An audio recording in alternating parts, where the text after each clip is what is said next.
آیت نمبر ہے 11۔ بسم اللہ الرحمن الرحیم۔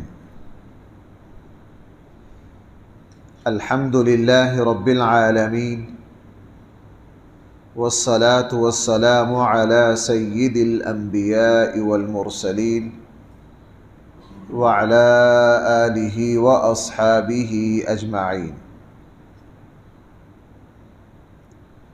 اما بعد فاعوذ باللہ من الشیطان الرجیم۔ بسم اللہ الرحمن الرحیم۔ لہ معقبات من بین یدیہ ومن خلفہ یحفظونہ من امر اللہ ان اللہ لا یغیر ما بقوم حتی یغیروا ما بانفسہم وَإِذَا أَرَادَ اللَّهُ بِقَوْمٍ سُوءًا فَلَا مَرَدَّ لَهُ وَمَا لَهُم مِّن دُونِهِ مِن وَالٍ هُوَ الَّذِي يُرِيكُمُ الْبَرْقَ خَوْفًا وَطَمَعًا وَيُنشِئُ السَّحَابَ الثِّقَالَ وَيُسَبِّحُ الرَّعْدُ بِحَمْدِهِ وَالْمَلَائِكَةُ مِنْ خِيفَتِهِ وَيُرْسِلُ الصَّوَاعِقَ فَيُصِيبُ بِهَا مَن يَشَاءُ وَهُمْ يُجَادِلُونَ فِي اللَّهِ وَهُوَ شَدِيدُ الْمِحَالِ لَهُ دَعْوَةُ الْحَقِّ۔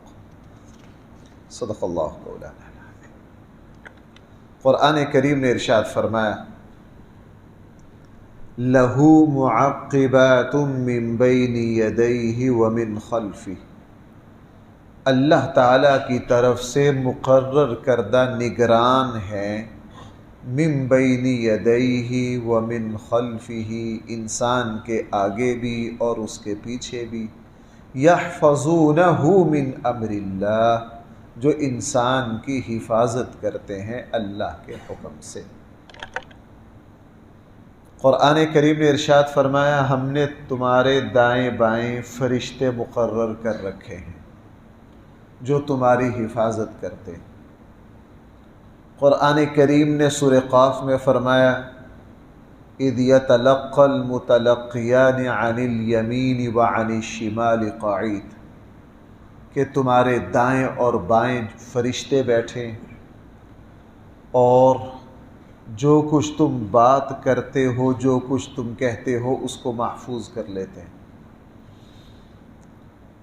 نبی کریم صلی اللہ علیہ وسلم نے ارشاد فرمایا، صحیح مسلم میں ہے، صحیح حدیث ہے، فرمایا کہ ہر انسان پر ہم نے ایک فرشتہ اور ایک شیطان مقرر کر رکھا۔ فرشتہ جو ہے انسان کو خیر کی دعوت دیتا ہے، اس کے دل میں پاکیزہ جذبات پیدا کرتا ہے، اور شیطان جو ہے وہ ہر وقت اس کو برائی کی دعوت دیتا ہے۔ صحابہ کرام نے پوچھا اللہ کے حبیب کیا آپ کے اوپر بھی ایسے ہی ہے؟ فرمایا ہاں میرے اوپر بھی ایسے ہی ہے، لیکن میرے اوپر جو شیطان اور جو جن ہے وہ میرے تابع ہو گیا ہے، وہ میرے اوپر کسی طرح کا کوئی اثر نہیں کر سکتا۔ احادیث مبارکہ میں آتا ہے اللہ جل جلالہ نے ہماری حفاظت کے لیے بہت سے فرشتے مقرر کر رکھے ہیں، اور حدیث میں ہے کہ وہ فرشتے انسان کی حفاظت کرتے ہیں۔ ہاں جب تقدیر کا فیصلہ آ جائے تو وہ فرشتے حفاظت سے ہٹ جاتے ہیں، اور پھر انسان کو وہ پریشانی پہنچ جاتی ہے جو اس کا مقدر ہوتی ہے۔ اس لیے قرآن کریم نے ارشاد فرمایا ہم نے انسان کی حفاظت کے لیے بہت سے فرشتے مقرر کر رکھے ہیں، اور اس کے علاوہ خاص موقعوں پر فرشتوں کا آنا جانا وہ تو احادیث میں کثرت کے ساتھ ہے۔ مثلا حدیث میں ہے کہ جب مسلمان نماز پڑھتے ہیں فرشتے مسجدوں میں آتے ہیں، ہمارے ساتھ نماز میں شریک ہوتے ہیں۔ شب قدر جب ہوتی ہے آسمان سے فرشتے تنزل الملائکہ، قرآن ان کا ذکر کر رہا ہے۔ اور اس کے علاوہ جب کوئی مسلمان درود پڑھتا ہے فرشتے اس درود کو لے جا کر ہمارے آقا صلی اللہ علیہ وسلم کی خدمت میں پیش کرتے ہیں۔ تو اس طرح عبادات کے بہت سارے موقع ہیں، جیسے وہ مشہور صحابی ہیں، وہ جب تہجد کی نماز میں قرآن کریم کی تلاوت کر رہے تھے، تو تلاوت کرتے کرتے ان کا جو گھوڑا تھا وہ بد کا، وہ صحابی پریشان ہو گئے، اتنا شدت کے ساتھ بد گا کہ ان کو نماز مختصر کرنی پڑی۔ جب نماز مختصر کی تو گھوڑا رک گیا، پھر جب دوبارہ نماز شروع کی تو پھر گھوڑا بدکنا شروع ہو گیا، اور ان کو یہ تھا کہ قریب میرا بیٹا سویا ہوا ہے، یہ گھوڑا کبھی ان کو نہ کچل دے۔ پھر نماز مکمل کی، ختم کی، جلدی کی، گھوڑا جو ہے وہ پھر آرام سے کھڑا ہو گیا، ان کو کچھ سمجھ نہ آئے۔ فجر کے لیے رسول اکرم صلی اللہ علیہ وسلم کی خدمت میں حاضر ہوئے، آ کر حضور علیہ السلام سے عرض کہ اللہ کے حبیب آج میرے ساتھ ایسا ہوا ہے۔ صحابہ اکرام کی ایک بڑی پاکیزہ عادت تھی، اپنا ہر معاملہ رسول اللہ صلی اللہ علیہ وسلم کی خدمت میں پیش کرتے، خواہ غلط ہو خواہ صحیح ہو، اللہ کے نبی سے رہنمائی لیتے۔ رسول اللہ صلی اللہ علیہ وسلم نے فرمایا کہ تم جو قرآن کی تلاوت کر رہے تھے وہ تو تمہاری تلاوت سننے کے لیے فرشتے آئے تھے، اور فرشتوں کی وجہ سے تمہارا گھوڑا بار بار بدک رہا تھا۔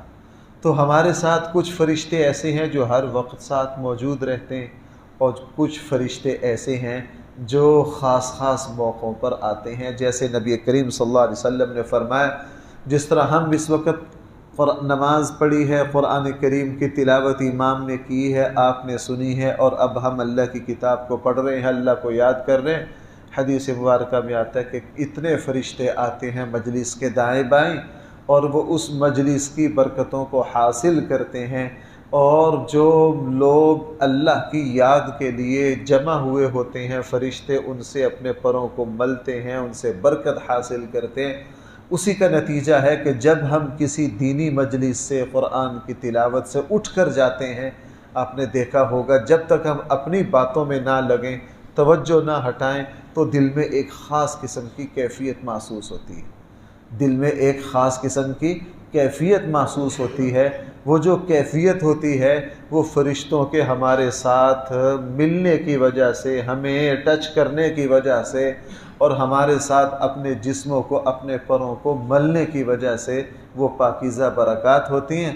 ہاں، جب انسان مجلس سے اٹھ کر کسی اور بات میں لگ جائے، آپ نے دیکھا ہے کہ پھر اس کیفیت میں فرق پڑ جاتا ہے۔ یہ سارا غیبی نظام ہے، اگر اللہ کی کتاب اور اللہ کے رسول صلی اللہ علیہ وسلم ہمیں نہ بتاتے تو ہمیں اس کا پتہ نہ چلتا۔ غیبی نظام حقیقت ہے، کبھی کبھار اللہ جل جلالہ غیب کا پردہ اٹھا کے دکھا دیتے ہیں، جیسے آج کل حاجی جا رہے ہیں، اور ہمارے حاجی بھی آج کل میں جانے والے ہیں۔ رسول اللہ صلی اللہ علیہ وسلم نے کیا فرمایا کہ حاجی جو ہیں وہ کثرت سے بھائی کیا پڑھیں گے؟ تلبیہ پڑھیں گے۔ ہمارے آقا نے فرمایا جب حاجی تلبیہ پڑھتے ہیں بلند آواز سے، ہمارے یہاں ہم نے لوگوں کو دیکھا ہے، ایک تو لوگ تلبیہ پڑھتے ہیں، کم پڑھتے ہیں، اور کچھ لوگ بڑے شرماتے ہیں، شرم سے پڑھتے ہیں۔ بھائی جس کام کو رسول اللہ صلی اللہ علیہ وسلم نے کیا، ہمیں وہاں کس چیز کی شرم ہے؟ تو حاجی جو ہے وہ تلبیہ پڑھے گا، ہر جگہ پڑھے گا، اس کا ترانہ تلبیہ ہے، فضا گونجے، اوپر جہاز میں ہو تو اوپر کی فضائیں گونجیں۔ رسول اللہ صلی اللہ علیہ وسلم نے فرمایا جب حاجی اور معتمر تلبیہ پڑھتا ہے تو اس کی تلبیہ پڑھنے کی برکت سے قریب مخلوق ترتیب سے پھر اس کے تلبیہ میں شامل ہوتی جاتی ہے۔ ایک وقت آتا ہے کہ اس کائنات کی ہر چیز تلبیہ پڑھتی ہے، ہر چیز کیا کرتی ہے؟ تلبیہ پڑھتی ہے۔ آسمان و زمین، پتہ نہیں کون کون سی مخلوق ہے، سارے حج کرنے والے کے ساتھ بھائی کیا پڑھتے ہیں؟ تلبیہ پڑھتے ہیں، اور کل قیامت والے دن یہ ساری چیزیں اس حاجی کے تلبیہ کی گواہی دیں گی۔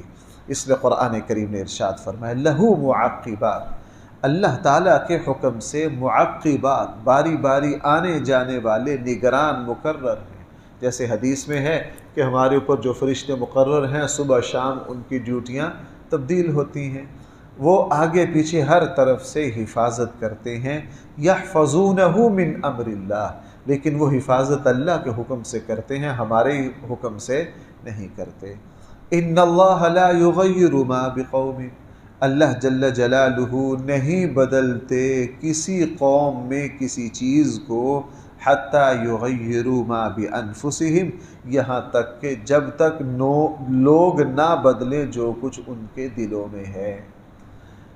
معاشرے میں جو کچھ ہو رہا ہے، جب تک انسان اس کا دل، اس کا ایمان، اس کا ضمیر تبدیل نہیں ہوگا تو معاشرے سے برائی نہیں مٹ سکتی۔ قرآن کہہ رہا ہے لا یغیروا ما بقوم حتی یغیروا ما بانفسہم، جو کچھ ان کے دلوں میں ہے جب تک وہ تبدیل نہیں ہوگا، جب تک ان کی ذات میں جو کچھ ہے وہ تبدیل نہیں کریں گے، معاشرے سے کچھ بھی تبدیل نہیں ہوگا۔ دیکھو بھائیو، میرے ایک بات سننا، جو کچھ ان کے دلوں میں ہے، قرآن کہہ رہا ہے ما بانفسہم، انسان صرف نیت ہی ٹھیک کر لے معاملات درست ہونا شروع ہو جاتے ہیں، نیت کا اثر پڑتا ہے۔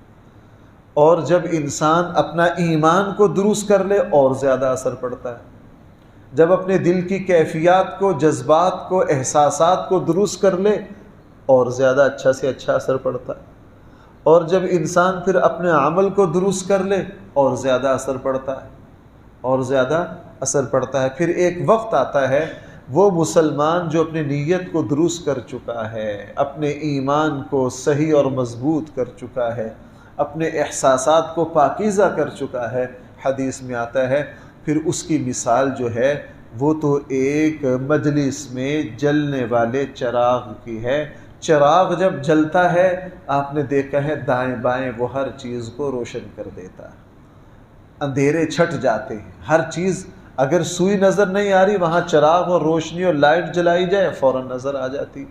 تو وہ مسلمان جس کا ایمان صحیح ہے، جس کی نیت درست ہے، جس کے دل کے جذبات پاکیزہ ہیں، اعلیٰ ہیں، اور جس نے پھر اپنے عمل کو تبدیل کر لیا ہے، درست کر لیا ہے، پھر یہ چراغ کی طرح ہے، یہ جہاں یار دوستوں میں بیٹھے گا اس سے خوشبو پھیلے گی، اس سے خیر پھیلے گی، اس سے نیکی پھیلے گی۔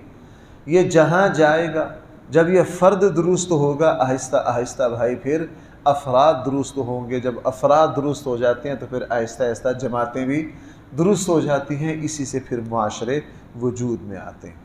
آگے قرآن کریم نے ارشاد فرمایا وَإِذَا أَرَادَ اللَّهُ بِقَوْمٍ سُوءًا، جب اللہ جل جلالہ ارادہ کر لیں کسی قوم کے بارے میں برائی کا، عذاب کا، فَلَا مَرَدَّ لَهُ، اس کو پھر کوئی لوٹا نہیں سکتا۔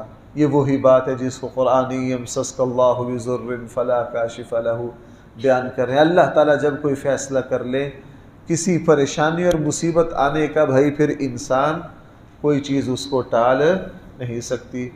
اسی لیے ہم صبح شام کی دعائیں پڑھتے ہیں، اللہ تعالیٰ سے خیریت مانگتے ہیں، اللہ تعالیٰ سے عافیت مانگتے ہیں۔ سفر شروع کرنے لگیں ہم دعا پڑھتے ہیں، اللہ تعالیٰ سے خیریت کا سوال کرتے ہیں، چونکہ ہمارا ایمان ہے کہ مجھے جو بھی خیر پہنچے گی اللہ کے حکم سے پہنچے گی، اللہ کا فیصلہ نہ ہوا میں ایڑی چوٹی کا زور لگا کر اس خیر کو پا نہیں سکتا، اور اللہ تعالیٰ کی طرف سے جو مصیبت مقدر ہے اس نے پہنچ کر رہنا۔ قُل لَن يُصِيبَنَا إِلَّا مَا كَتَبَ اللَّهُ لَنَا هُوَ مَوْلَانَا، قرآن نے کہا۔ اس لیے ہم ہر موقع پر اللہ تعالیٰ سے موقع بموقع کی مسنون دعائیں پڑھتے ہیں۔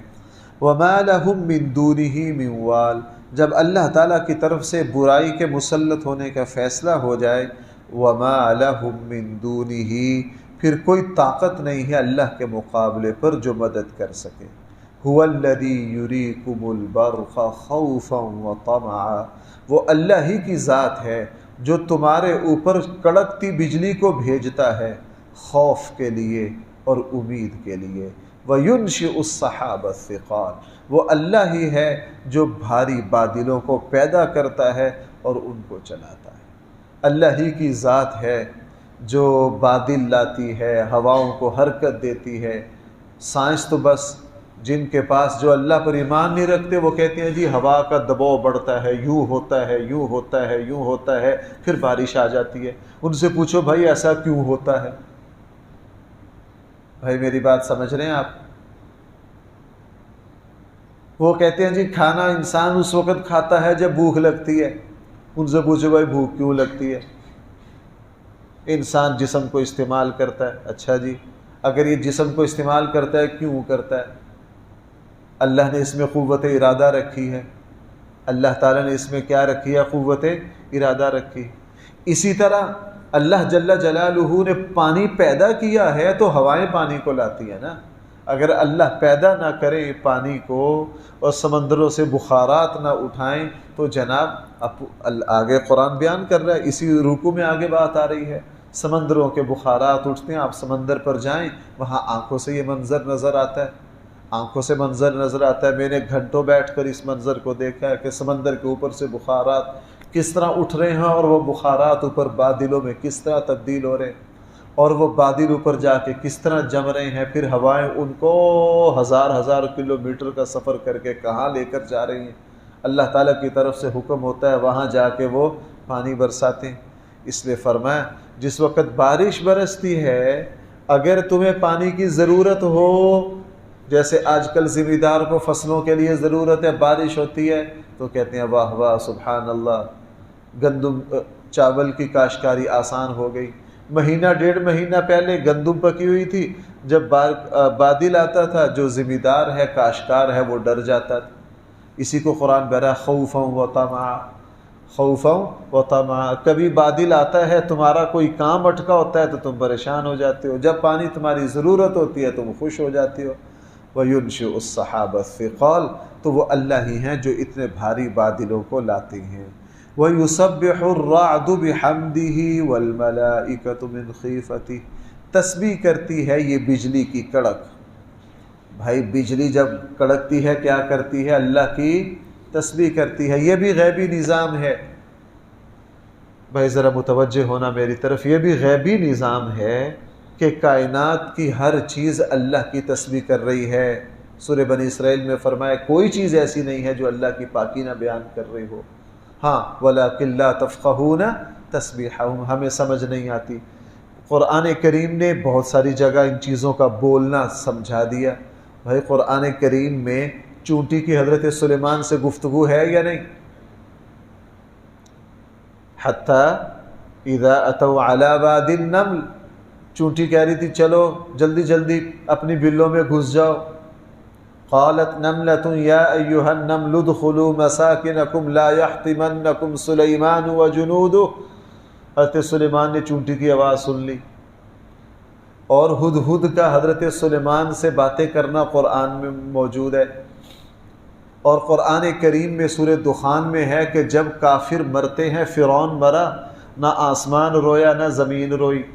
اس سے پتہ چلا کہ اللہ کے نیک بندے جب دنیا سے جاتے ہیں آسمان بھی روتا ہے زمین بھی روتی ہے۔ اس سے پتہ چلا زمین کے اندر حص ہے، آسمان بولتا ہے۔ اور قرآن کریم میں ہے کہ بہت سے پتھر جو ہیں وہ اللہ کی خشیت سے ٹوٹ جاتے ہیں۔ پہاڑ جو ہیں بھائی کس کے ڈر سے؟ اللہ کے ڈر سے ٹوٹ جاتے ہیں۔ رسول اللہ صلی اللہ علیہ وسلم نے فرمایا میں اس پتھر کو پہچانتا ہوں نبوت سے پہلے جس کے پاس سے میں گزرتا تھا وہ مجھے سلام کرتا تھا۔ وہ کیا کرتا تھا؟ مجھے سلام کرتا تھا۔